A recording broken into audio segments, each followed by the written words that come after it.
Greetings shippers and welcome back to another episode of Fics Recced Friday. This week, it's crossover week, and it also somehow turned into a Fics Recced by you guys week. It just happened, and I'm going with it. So get excited to hear some of your favorite crossover fics wrecked back. Also, we're going with 5 because these are long, so settle in. These are some cozy, curled up with your phone by the fireplace fics.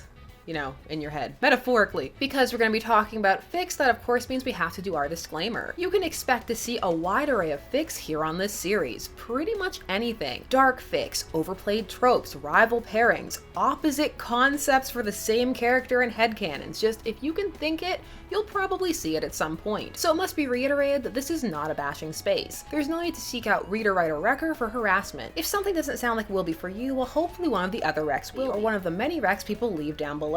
And there is some fascinating stuff down there. Different strokes for different folks. Fandom can be fundum, but we do have to work to keep it that way. It's quicker, I swear. It's not just me, it's quicker. We have some extra stuff to get to at the end as well, so stick around. One last thing, if you haven't already, please do follow on social media to stay up to date, know when we're streaming, and just come on over and chit chat about fandom. It's a good time, I swear. Now, let's get to the crossovers. I tried to pick a decent array of different types because there are many ways to cross over. Also, I know that crossovers are not for everyone. So for some of you probably haven't even clicked, but if you have and you've just realized what you're getting into and you don't want it, I will see you again soon. Now, let's crossover. Fic 1 comes to us from Fighting Falcon. I definitely say go with the crossover week, and for it, I would again recommend the great crossover I found in fanfiction.net of Batman and James Bond. The Golden Key, a Batman and James Bond adventure by J.D. Fink. It very well blends the Daniel Craig James Bond, albeit slightly AU, with a Batman who I would say is a blending of the various media incarnations of himself, though probably most akin to the DCAU and comics versions of Bruce. Fic length, 29 chapters, word count 86,734.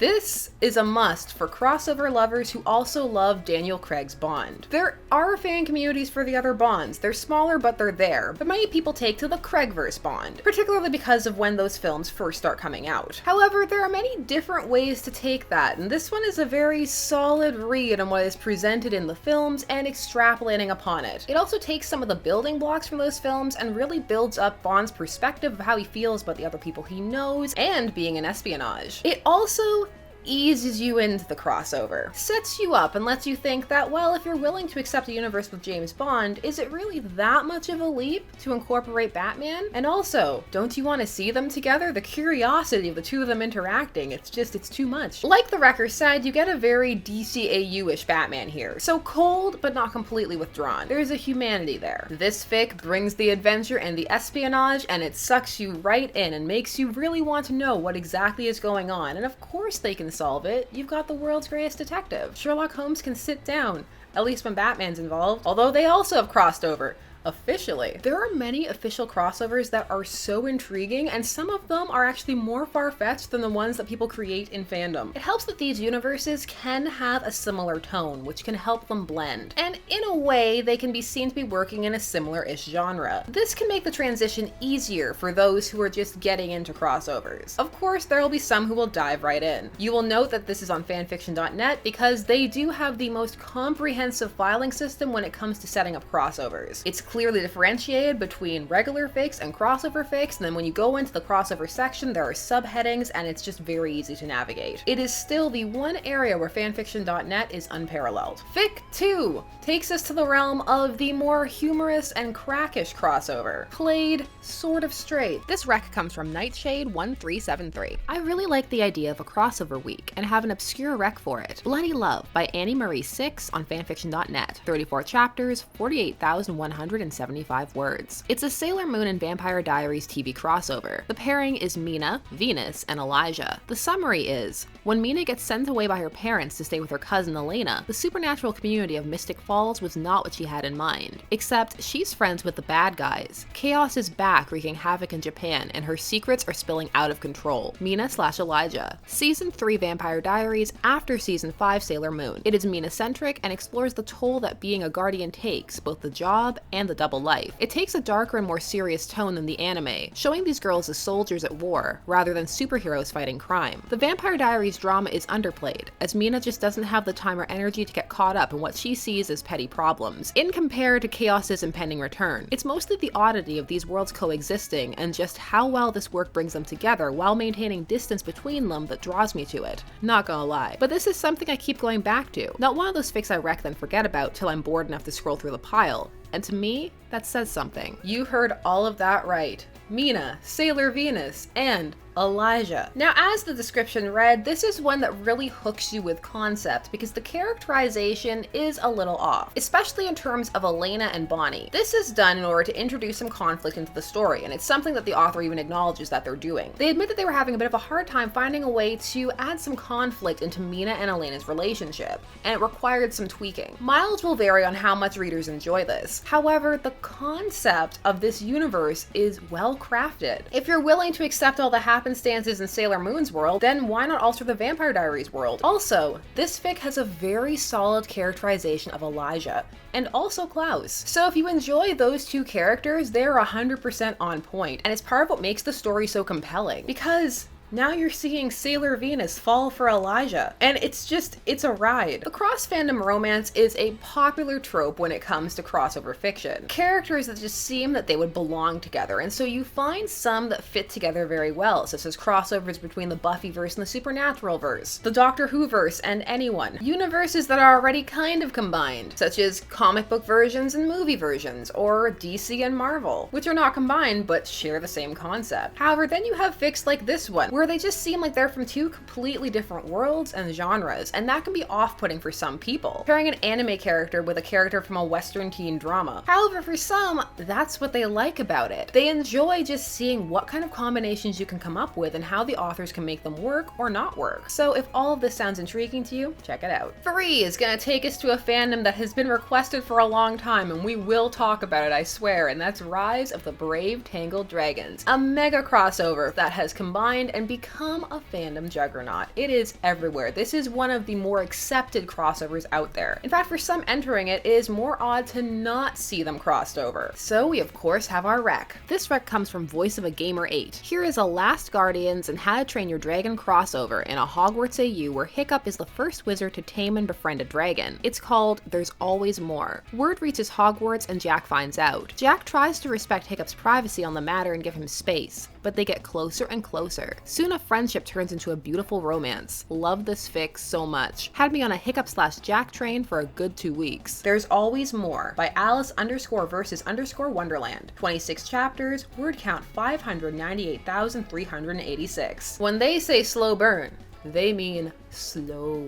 So if you like your burn slow, this is a fic for you. It's gonna take a while to get there, but you will enjoy it. The characterizations are so good, and this is one of those fics that really gets you into the Harry Potter spirit. Sometimes when you're dealing with a Hogwarts AU, the Harry Potter trimmings are kind of just slapped on, thrown in here and there, like, oh, that's the Gryffindor common room, and oh yeah, everybody hates Slytherin, and oh yay, Quidditch. But this one really incorporates it. These characters go to Hogwarts. They have entered into the politics, the dynamics, and yet have still retained their base personalities, and it very much works. There is also some darkness and depth to this fic, so be sure to read the tags because there may be some there that will be triggering for certain readers. Also, because the pairing in this fic is Jack and Hiccup, I couldn't help but think that it was just a Jackverse fic the entire time. Is this the Jackverse? It is if you want it to be. It's very long, but I was surprised how quickly I made my way through it. I just couldn't stop reading it. So if you're a fan of the Rise of the Brave Tangled Dragons, but you feel like you've maybe read everything and you haven't heard of this one, give it a shot. It is well worth it. It's also a great one to introduce people to the Hogwarts AU so you can see how well it can be executed,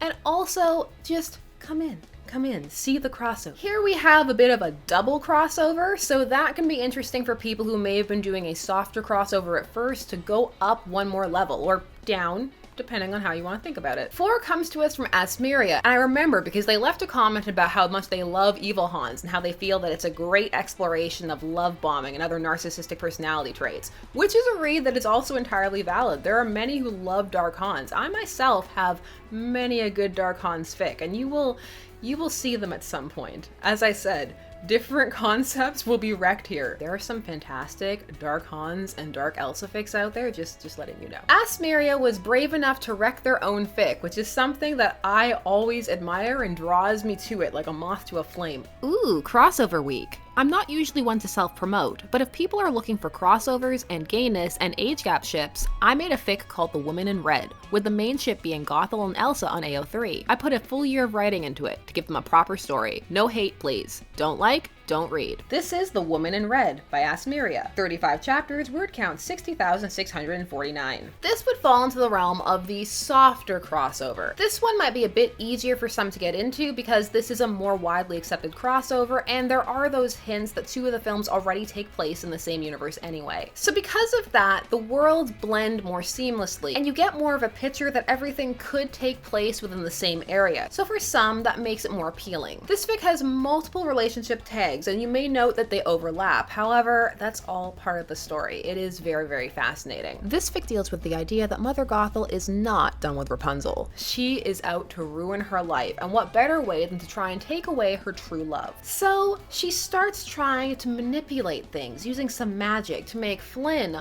fall for Elsa. This causes all kinds of confusion because Elsa is still coming to terms with her ice powers and also being out there in the world, as she's still used to being shut away. And Anna is helping her, but she's also getting more and more involved in her relationship with Kristoff. So really, Elsa's kind of starting to navigate things on her own, and also on top of this being a queen. So she's not sure how she feels or what's going on. She just knows she wants to make the right choice, be a good person, and be good to her cousin. However, on top of all of this, Mother Gothel begins to fall for Elsa in a clear case of who's that girl? She sees Elsa and her magic and just wants to know more about her, and it develops into something that neither one could imagine. I really enjoyed this fic a lot. There are some formatting issues because there appears to have been a bug in the AO3 system when posting, but honestly for me that didn't matter. Just a heads up for people who are really put off if things aren't formatted in a way that they find pleasant to read. I found this to be such an interesting take on Elsa and also the world that they inhabit and the expectations that people have of her as a queen. There was a lot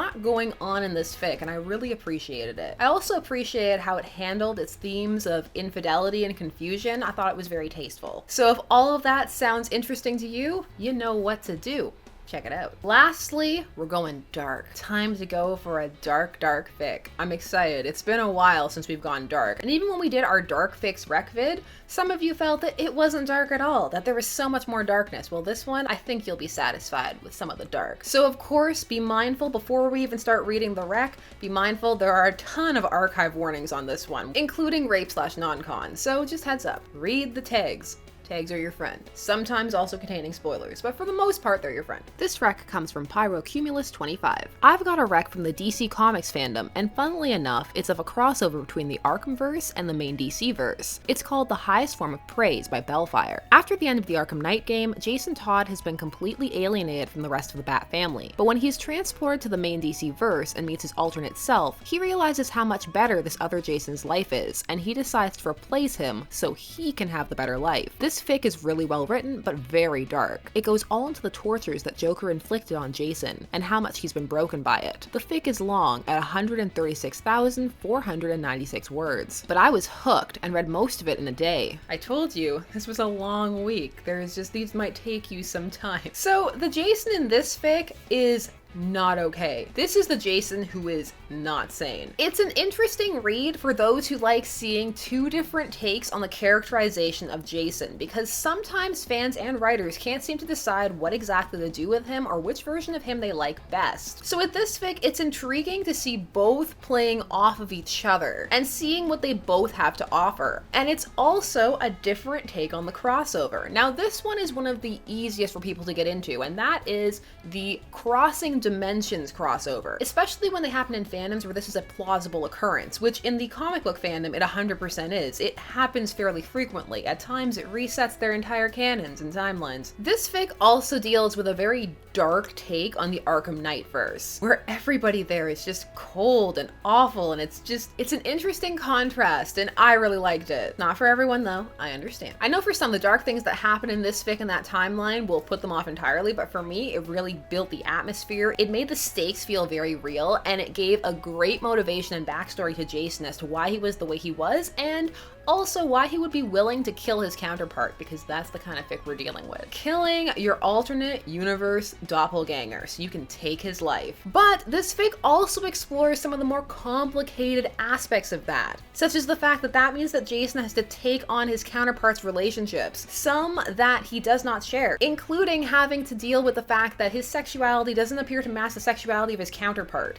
There is a lot going on here. It is fascinating, dark stuff. That's right, ending it off in the darkness. So for the final rec, I'm gonna be completely shameless and just tell you that I posted my first fic for the Red Embrace fandom. It was not the first fic I finished, but it was the first one that I was happy enough to post anyway. And deals with the headcanon that popped up upon me during the final episode of the playthrough, where we went through and finished all of the last endings with the idea that Isaac paints Bishop's nails, and now that's a fic that exists. So you can check it out if you want to. It is my first fic in 12 years. I would appreciate constructive criticism and feedback and all of that good stuff. Also, again, thank you so much for giving me the confidence to post. Speaking of Red Embrace, which we're done, which saddens me, some people did take me up on the idea that I wanted to be drawn next to Isaac as Scarbros, and so I'm gonna show that to you because I really appreciate it. The first was Kirstine McCallman, who sends greetings from New Zealand, and I send greetings back from Canada, who sent me a very nice, kind email that I really appreciated, and also this beautiful pic of me and Isaac as Scarbros. Scarbros for life. I also was tagged in this lovely piece on Instagram by Dimio Spaceship, who brought me in even closer to Isaac, so that our scars can nearly mesh into one giant super scar, colliding all universes, causing time and space to collapse. That is in no way what would happen at all. I just really appreciate this piece of art, and I wanted to say thank you. So, as always, thank you so much for taking some time out of your day to spend it discussing fics with me. I always appreciate it. Keep leaving those recs down below because I love reading them and I love sharing them. There are, as always, more videos coming soon, so if you haven't already, please do subscribe and hit that bell notification so that you never miss a vid. I will see you all again when I can, and until then, let's get to that outro.